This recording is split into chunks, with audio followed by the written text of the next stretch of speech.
Shalom Aleichem, mes très chers amis, nous allons étudier ensemble une Mishnah du deuxième chapitre de Pirkei Avot.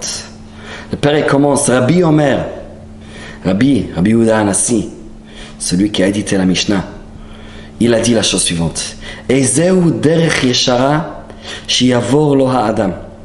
Quel est le droit chemin qu'une personne doit choisir? Ça a l'air que c'est pas si simple que ça. C'est un chemin qu'il faut choisir, qu'il faut sélectionner. Le Rambam, dans le Chodéot, c'est connu que le Rambam dit qu'il y a 3 chemins possibles.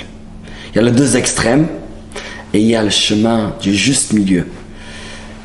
Il faut choisir, il faut sélectionner le chemin qu'on va emprunter. Mais la Mishnah dit la chose suivante. Kol shi tiferet le'osea vetiferet lo min ha'adam. C'est un chemin. Shi tiferet, ça amène la gloire. Le'osea. On verra tout de suite ce que ça veut dire. Vetiferet lo min ha'adam. Et aussi ça amène la gloire pour la personne qui emprunte ce chemin. Rabbeinu Yonah de Giron, un des grands commentaires sur la Mishnah, des grands décisionnaires halachiques, lui, il explique le pérouche, l'explication suivante. Kol shi tiferet le osea. Osea, en général, c'est celui qui a fait, celui qui est l'auteur du chemin. En général, on dit c'est l'auteur, c'est la personne qui a emprunté le chemin. Rabbeinu Yonah, le osea, c'est Akadosh Baruch Hu. C'est l'auteur, c'est le créateur du monde. C'est un chemin qui amène un plaisir à Akadosh Baruch Hu, à Hashem. Mais en même temps, c'est aussi, ça amène une certaine appréciation pour les personnes autour quand ils observent la personne qui fait la mitzvah, la chose qui donne plaisir à Akadosh Baruch Hu. Et il explique que ça arrive parfois qu'une personne veut faire une mitzvah. Il veut faire une action qui est bien. La mitzvah en soi, c'est super, c'est très bien, c'est la volonté divine, c'est la volonté d'Hachem. Par contre, c'est pas le moment propice. C'est pas un acte que le timing n'est pas correct. Il donne plusieurs exemples. Nous, on va donner des exemples plus modernes. Quelqu'un doit corriger un des enfants.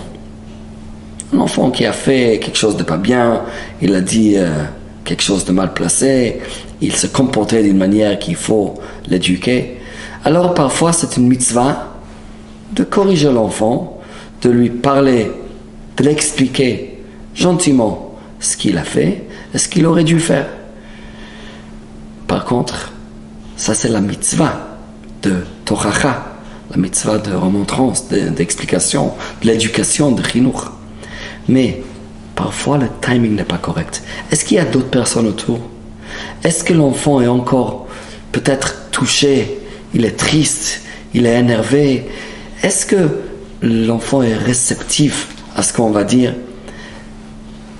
Il y a la mitzvah en soi, mais après il y a la façon comment c'est apprécié par la personne et par l'entourage.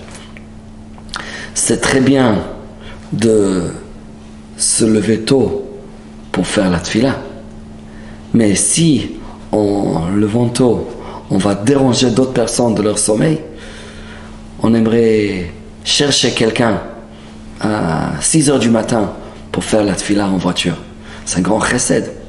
C'est très gentil de notre part qu'on va faire ça. Donc qu'est-ce qu'on fait? On arrive chez la personne à la maison. Qu'est-ce qu'on fait?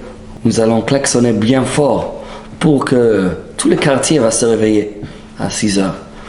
Mais simplement, qu'est-ce que je veux? Je veux chercher mon ami pour faire une mitzvah. Mais pourquoi tout le quartier doit souffrir juste parce que je veux faire une mitzvah? Ça, c'est une mitzvah. C'est quelque chose qui est censé donner plaisir à Kadosh Baruch Hu.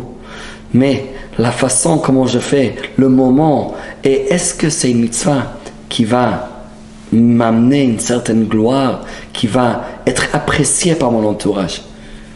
Il faut savoir, c'est pas seulement ce qu'on fait, mais c'est aussi comment et quand on le fait. Je vous souhaite, mes chers amis, Shabbat Shalom ou Mevorach.